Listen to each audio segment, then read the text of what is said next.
عید کا لغوی معنی لوٹ کر آنا ہوتا ہے۔ عید کوئی صرف اور صرف اسلام میں یہ نہیں تھی، بلکہ یہ سابقہ جو ادیان تھے، سابقہ جو قومیں گزری ہیں، ان میں بھی یہ عید کا تصور پایا گیا تھا۔ مثال کے طور پر حضرت ابراہیم علیہ السلام کے زمانہ میں بت پرستی کا دورہ تھا، تو اس قوم میں ایک دن متعین تھا جس دن وہ قوم بڑے بڑے کھانے پکا کر اپنے بتوں کے سامنے نظر و نیاز پیش کر کے شہر سے باہر چلے جاتے اور پورا دن موج مستی میں، کھیل کود میں، لہو و لعب میں وہ گزار کر اور خوشی منا کر واپس آ جاتے۔ اللہ کے نبی حضرت ابراہیم علیہ السلام نے جو بتوں کو پاش کیا تھا، جو اس اپنی قوم کے جو بت تھے ان کو توڑا تھا، وہ دن بھی اس قوم کا عید والا دن تھا۔ وہ قوم جب واپس آتی ہے، دیکھتی ہے کہ ہمارے بت ہیں یہ سب کے سب پاش ہیں، لیکن ایک بڑا بت وہ باقی ہے، اس کے کاندھے کے اوپر کلہاڑا ہے۔ تو حضرت ابراہیم علیہ السلام کو بلایا گیا، کہا کہ کس نے توڑا ہے؟ کہا کہ اپنے بڑے بت سے پوچھ لو جس کے کاندھے کے اوپر کلہاڑا ہے۔ کہا کہ یہ تو بول نہیں سکتا۔ کہا کہ جو خود نہیں بول سکتا، جو اپنے کمرے کے اندر اس احاطہ کے اندر نہیں بتا سکتا، وہ تمہارا رب کیسے ہو سکتا ہے؟ الغرض وہ دن جو تھا وہ عید کا دن تھا۔ پھر آئیں، قرآن مجید فرقان حمید نے سب سے جو تذکرہ کیا ہے حضرت موسیٰ علیہ السلام کا تذکرہ کیا ہے۔ حضرت موسیٰ علیہ السلام نے جب فرعون کو تبلیغ کی تو فرعون نے کہا کہ معجزہ لاؤ۔ حضرت موسیٰ علیہ السلام نے عصا ڈنڈا پھینکا زمین کے اوپر، وہ اژدہا سانپ بن گیا۔ اس فرعون نے کہا کہ یہ تو کوئی بڑا کارنامہ نہیں ہے، یہ تو میرے پجاری، میرے ہواری، میرے ماننے والے جادوگر بھی کر سکتے ہیں۔ اس وقت فرعون نے کیا کہا کہ قال موعدکم یوم الزینہ، کہ ہمارا اور تمہارا مقابلہ اس جادوگری کا، جس کو وہ جادو سمجھتے تھے، اس کا مقابلہ جو ہوگا وہ یوم الزینہ، زینت والے دن ہوگا، عید والے دن ہوگا۔ یہ دن بھی ان کے لیے خوشی کا دن تھا۔ تو الغرض یہ سابقہ قوموں میں عید کا تصور پایا جاتا ہے۔ سابقہ قومیں عیدیں مناتی تھیں، ہر قوم کے رسم اور طور طریقے مختلف ہوتے ہیں۔ اور پھر آئیں، حضرت عیسیٰ علیہ السلام کی عید کا بھی تذکرہ قرآن مجید فرقان حمید نے کیا۔ ربنا انزل علینا مائدۃ من السماء تکون لنا عیدا لاولنا وآخرنا وآیۃ منک وارزقنا، کہ الہ العالمین ہمارے اوپر دسترخوان نازل کر، آسمانوں سے کھانا نازل فرما، جو ہمارے لیے، پہنوں کے لیے بھی اور پاد والوں کے لیے بھی عید ہو۔ عید کا لغوی معنی ہوتا ہے لوٹ کر آنا۔ یہ عید لوٹ کر آ رہی ہے، لیکن انسان نہیں لوٹ کر آتا۔ اس سال ہم بیٹھے ہیں، عید کی خوشیوں میں شریک ہیں، اگلے سال ہو سکتا ہے ہمارے ساتھ زندگی وفا نہ کرے۔ عید لوٹ کر واپس آتی ہے، اسی وجہ سے اس کو عید کہا گیا ہے۔ پھر آئیں، قوم یہود کی عید کا بھی تذکرہ کر دیتے ہیں۔ رسول اکرم صلی اللہ علیہ وسلم مدینہ طیبہ تشریف لائے، جس کا پرانا نام یثرب تھا۔ رسول اللہ صلی اللہ علیہ وسلم جب مدینہ طیبہ میں آئے تو آپ نے کیا دیکھا؟ حضرت انس رضی اللہ تعالیٰ عنہ سے مروی ہے کہ اہل مدینہ کے جو لوگ تھے وہ 2 دن خوشی کے مناتے تھے، اور ان کا جو خوشی کا منانا وہ بھی یہی تھا کہ وہ باہر جا کر جشن کرتے، کھیل کود میں مصروف رہتے، اور ان کے جو 2 روز تھے وہ کون سے تھے؟ نوروز اور مہرجان، یہ ان کی 2 عیدوں کے دن تھے۔ رسول اکرم صلی اللہ علیہ وسلم نے جب دیکھا کہ مدینہ کے یہود یہ عید کی دنوں کے 2 دن مناتے ہیں، تو آپ کے دل میں بھی خواہش پیدا ہوئی کہ ہمارے بھی کوئی ایام ہوں، ہمارے بھی دن ہوں، ہمارے بھی عید کے دن ہوں۔ تو اللہ تبارک و تعالیٰ نے رسول اکرم صلی اللہ علیہ وسلم کے ذریعے سے مسلمانوں کو عید کے 2 دن عطا کیے۔ وہ کون سے دن؟ ایک عید الفطر، ایک عید الاضحیٰ۔ عید الفطر اور عید الاضحیٰ یہ 2 دن مسلمانوں کے تہوار ہیں، ثقافتی دن ہیں۔ آج ہمارے یہاں ثقافت کو، تہذیب اور کلچر کو بڑا پروموٹ کیا جاتا ہے، اور کہتے ہیں کہ ہماری خاندان کی، ہماری قوم کی، ہمارے اس علاقہ کی رواج ہے، یہ ثقافت ہے۔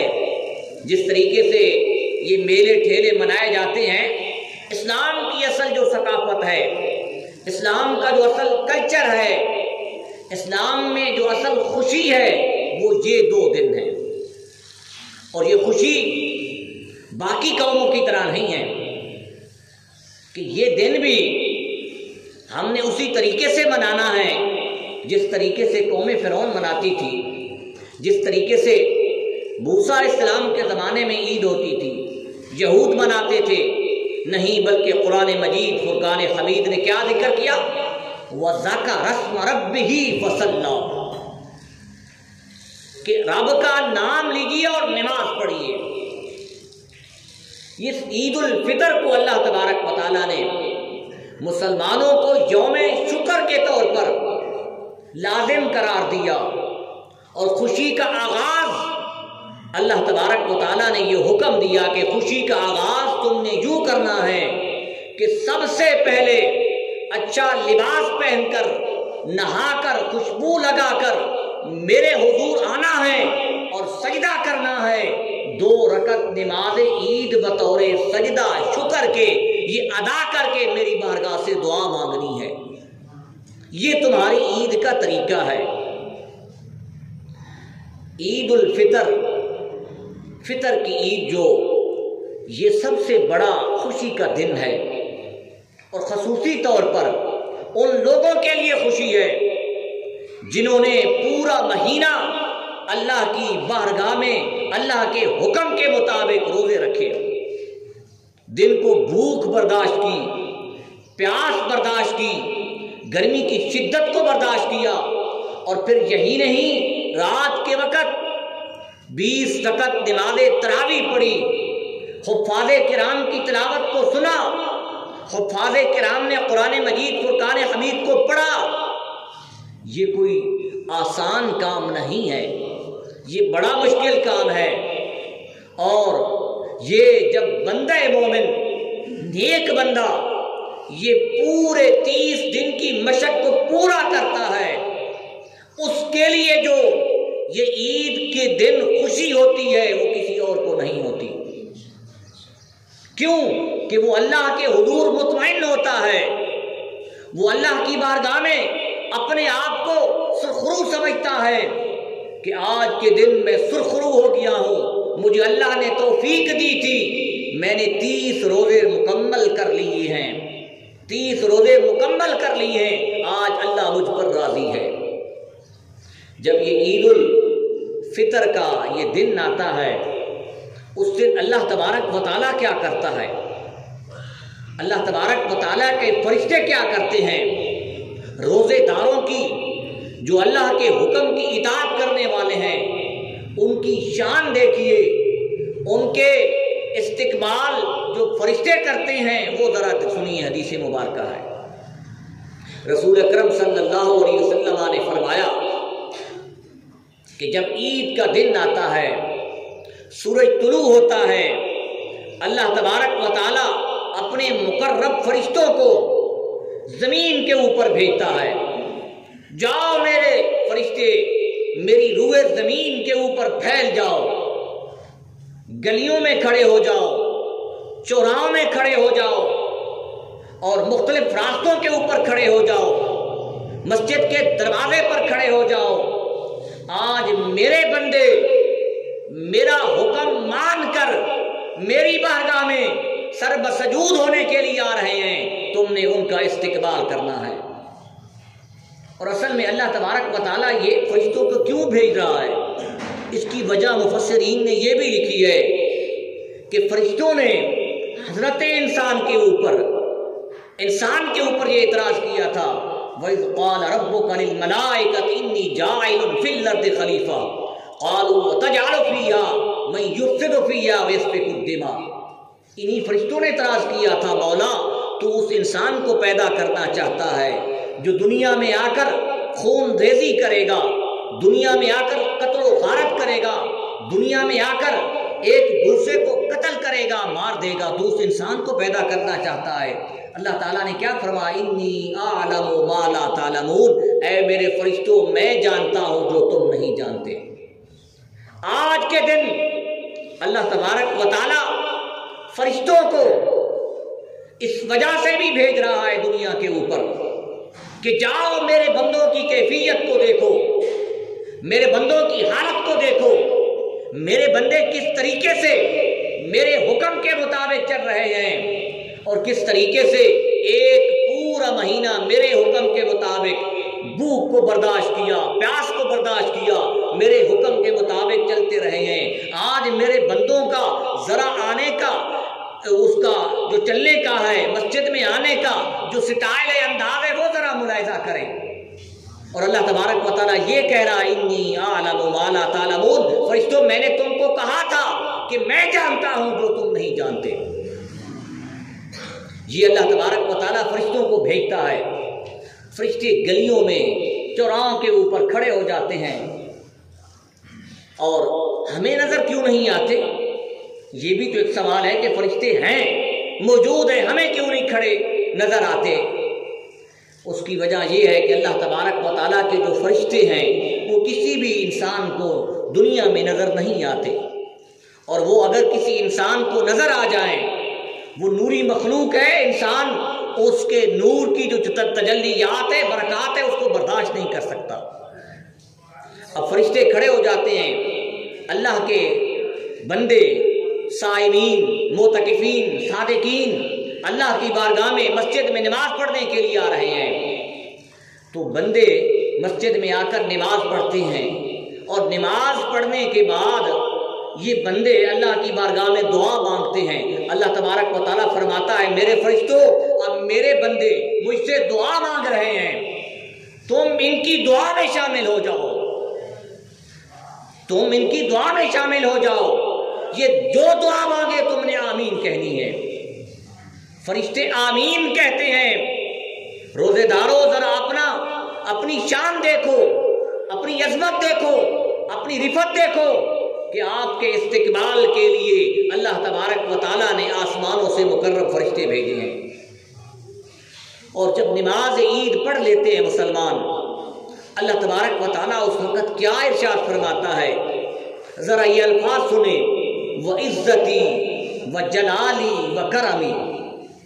آج ہمارے معاشرے میں عرف میں کون قسم کھاتا ہے؟ جس کی بات کے اوپر اعتماد نہ ہو، جس کی بات کو لوگ ٹھکرا دیں، جس کو جھوٹا کہیں، وہ قسمیں اٹھاتے ہیں، وہ حلف دیتے ہیں۔ لیکن اللہ تبارک و تعالیٰ یہاں قسمیں اٹھاتا ہے، وَعِزَّتِي، مجھے اپنی عزت کی قسم، وَجَلَالِي، مجھے اپنے جلال کی قسم، وَكَرَمِي، مجھے اپنے کرم کی قسم۔ اللہ تبارک و تعالیٰ کیوں یہ قسم اٹھا رہا ہے؟ مفسرین اور شارحین نے لکھا ہے، ایک تو یہ کہ اللہ تبارک و تعالیٰ اپنے جلال کو، اپنے اکرام کو، اپنی بزرگی کو اور اپنی پاکی کو بیان کرنے کے لیے قسم اٹھا رہا ہے۔ دوسرا اس وجہ سے بھی کہ اللہ تبارک و تعالیٰ فرشتوں کے اس اعتراض کو، اس جو الزام کو جو حضرت انسان کے اوپر لگایا تھا اس کے جواب کے لیے اللہ تبارک و تعالیٰ اور مومنین اور صائمین کی شان کے لیے اللہ تبارک و تعالیٰ یہ قسمیں اٹھا رہا ہے۔ اللہ فرماتا ہے مجھے اپنی عزت کی قسم، مجھے اپنے جلال کی قسم، مجھے اپنے کرم کی قسم، قد غفرت لکم، اے میرے فرشتوں تم گواہ بن جاؤ، میں نے ان کو بخش دیا ہے۔ سب کے سب جو روزے دار نماز عید پڑھنے کے لیے آئے ہیں، اللہ تبارک و تعالیٰ فرماتا ہے کہ میں نے ان کو بخش دیا ہے۔ حضرات محترم، یہ آج کا دن بہت بڑا دن ہے، یہ عید کا دن ہے۔ اور پھر عید کا لغوی معنی میں نے آپ کو بیان کیا ہے کہ عید کا لغوی معنی ہے لوٹ کر آنا۔ کچھ آپ کے سامنے عید کے معمولات جو ہیں، حضرت عمر فاروق رضی اللہ تعالیٰ عنہ کا دور خلافت ہے، اور آپ کے پاس اس وقت جو صحابہ تھے یا تابعین تھے وہ آپ کی بارگاہ میں آئے اور آپ کو عید مبارک دینے کے لیے آئے، مبارک دینے کے لیے آئے کہ عمر فاروق آپ کو مبارک ہوگی۔ حضرت عمر فاروق رضی اللہ تعالیٰ عنہ رونے لگ گئے۔ حضرت عمر فاروق نے کہا کہ مجھے نہیں پتا کہ میں اللہ کی بارگاہ میں مقبولین میں سے ہوں یا مردودین کی جماعت میں سے ہوں۔ حضرت عمر فاروق کا یہ کہنا تھا کہ جو میں نے اللہ کی توفیق سے روزے رکھے ہیں یہ اگر اللہ کی بارگاہ میں مقبول ہو گئے تو میرا نام مقبولین کی جماعت میں ہوگا، اور آج کی دن یہ عید کی مبارک میرے لائق ہے، میرے لیے بنتی ہے۔ اور اگر یہ روزے اللہ کی بارگاہ سے رد ہو گئے، مردود ہو گئے، تو میرا نام مردودین کی فہرست میں آ جائے گا، تو پھر میرے لائق یہ مبارک نہیں بنتی۔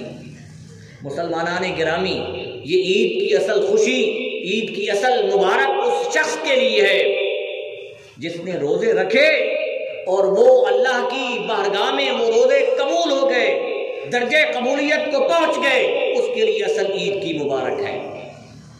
پھر عید کا دن ہے، اس عید کے دن صدقہ فطر ادا کرنے کا حکم دیا گیا ہے کہ عید کی نماز آنے سے پہلے صدقہ فطر ادا کر دو، اپنے ساتھ غریبوں کو، یتیموں کو، مسکینوں کو شامل کر دو۔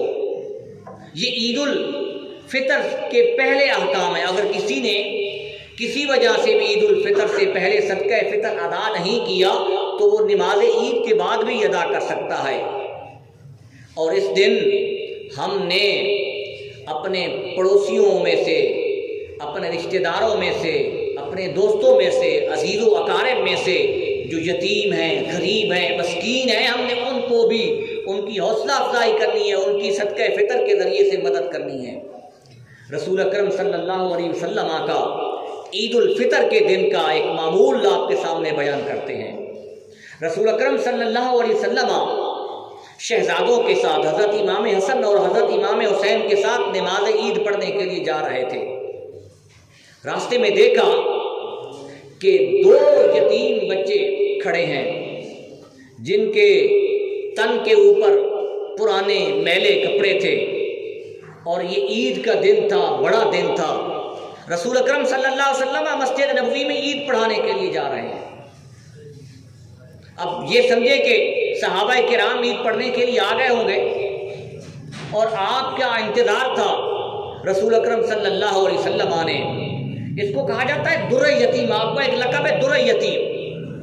رسول اکرم صلی اللہ علیہ وسلم نے ان دو یتیموں کے ہاتھوں کو پکڑ لیا، اور رسول اکرم صلی اللہ علیہ وسلم نے ان دو یتیموں کے ہاتھوں کو پکڑ کر گھر لے آئے، ان کو نہلایا، ان کو صاف کپڑے پہنائے، اور ان کو یہ روایت میں ہے کہ ان کو کھانا دیا، کھجوریں دی۔ اور پھر نبی کریم صلی اللہ علیہ وسلم نے ان سے پوچھا کہ تمہارے والدین نہیں ہیں؟ انہوں نے کہا کہ ہمارے والدین تو نہیں ہیں، دنیا سے چلے گئے ہیں۔ نبی کریم صلی اللہ علیہ وسلم نے اس وقت فرمایا کہ کیا میں آپ کا باپ بن جاؤں گی؟ انہوں نے کہا ہمارے لیے اس سے کیا بڑی خوش نصیبی ہے۔ نبی کریم صلی اللہ علیہ وسلم نے ان یتیموں کی عید والے دن بھی مدد کی۔ یہ روایت آپ نے بڑی مشہور ہے، بہت مرتبہ سنی ہوگی لیکن یہ بیان کرنے کا مطلب یہ ہے کہ رسول اکرم صلی اللہ علیہ وسلم کا عید کے دن معمول کیا تھا؟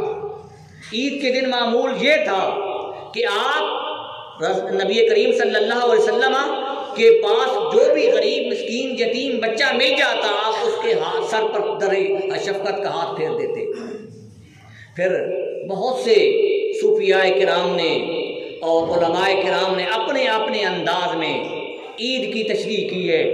ایک عید کی تشریح حضرت خواجہ فرید کوٹ مٹن والے سرکار، اس کی زبان سے بھی آپ کو ایک ان کا واقعہ، ایک مجذوب فقیر تھے حضرت خواجہ فرید کی بارگاہ میں۔ خواجہ فرید دو ہے، خواجہ غلام فرید، ایک ہے بابا فرید، ایک خواجہ غلام فرید ہے۔ خواجہ غلام فرید جو ہے یہ کوٹ مٹن والی سرکار ان کو کہا جاتا ہے۔ تو ایک مجذوب فقیر نے پوچھا کہ عید آسی کداں، یہ سرائکی کا لفظ ہے، عید آسی کداں، تو حضرت غلام فرید علیہ رحمہ نے کیا فرمایا؟ 3 مرتبہ جب اس نے سوال کیا کہ عید آسی کداں، تو آپ نے فرمایا یار ملسی جداں۔ یہ یار سے مراد اللہ اور اس کے رسول کی ملاقات ہے۔ حضرت غلام فرید یہ فرماتے ہیں کہ جب اللہ تبارک و تعالیٰ کا دیدار ہوگا، رسول اکرم صلی اللہ علیہ وسلم کی زیارت ہوگی، وہ ہمارے لیے عید کا دن ہے، وہ خوشی کا دن ہے۔ پھر آئے اگلا جو مجذوب نے سوال کیا ہے وہ بڑا سوال ہے، اور حضرت خواجہ غلام فرید نے جو اس کا جواب دیا ہے وہ بڑا قابل غور ہے۔ اور اس مجذوب فقیر نے اگلا سوال کیا کہ یار ملسی کداں۔ حضرت خواجہ غلام فرید نے فرمایا کہ عید آسی کداں یار ملسی جداں۔ پھر اس نے سوال کیا کہ یار کب ملے گا، یار کیسے ملے گا، اللہ اس کے رسول سے کیسے ملاقات ہوگی؟ حضرت خواجہ غلام فرید علیہ نے فرمایا کہ یار ملسی کداں میں مرسی جداں۔ میں، ہمارے اندر میں ہے جس کو تکبر بولا جاتا ہے، غرور بولا جاتا ہے۔ کہا کہ اللہ سے اور اس کے رسول سے پیار کرنے کا جو اصول ہے کہ اپنی میں کو ختم کر دو۔ ایک تو میں یہ ہے کہ جب اللہ کی بارگاہ میں ہم سجدہ کرتے ہیں، ایک میں یہ ہے کہ ہم اللہ کے سوا کسی اور کی عبادت نہیں کرتے۔ ایک ہم میں یہ ہے۔ دوسرا فرمایا کہ میں سے مراد غرور ہے، تکبر ہے۔ یہ عید الفطر کا دن ہے، یہ خوشی کا دن ہے صوفیاء کرام کی زبان میں کہ اللہ تبارک و تعالیٰ کو اگر راضی کرنا ہے، تعلق باللہ کو مضبوط کرنا ہے، تو اپنی میں کو ختم کر دو۔ اپنے اندر جو غرور ہے، چاہے وہ دولت کے اوپر ہو، چاہے منصب کے اوپر ہو، چاہے نسب اور برادری کے اوپر ہو، جس پر بھی غرور کیا جائے اس کو ختم کیا جائے۔ حضرات محترم، آج کے دن ہم نے عالم اسلام کے لیے بھی دعا کرنی ہے، پاکستان کے لیے بھی دعا کرنی ہے کہ پاکستان کے اس وقت جو معروضی حالات ہیں، پاکستان کے جو معاشی حالات ہیں، پاکستان کے جو سیاسی حالات ہیں، اس کے لیے بھی دعا کرنی ہے، کیونکہ اس وطن کی وجہ سے ہم قائم ہیں۔ یہ وطن قائم ہوگا تو ہم قائم ہوں گے۔ اللہ تبارک و تعالیٰ جو ہمارے مسلمان بھائی جو تلواروں کی چھاؤں میں اور یعنی بندوقوں کی نوک کے نیچے اس وقت نماز عید پڑھ رہے ہوں گے، ان کے لیے بھی ہم نے دعا کرنی ہے کہ اللہ تبارک و تعالیٰ ان کی بھی غیب سے مدد فرمائے۔ شکریہ، والسلام۔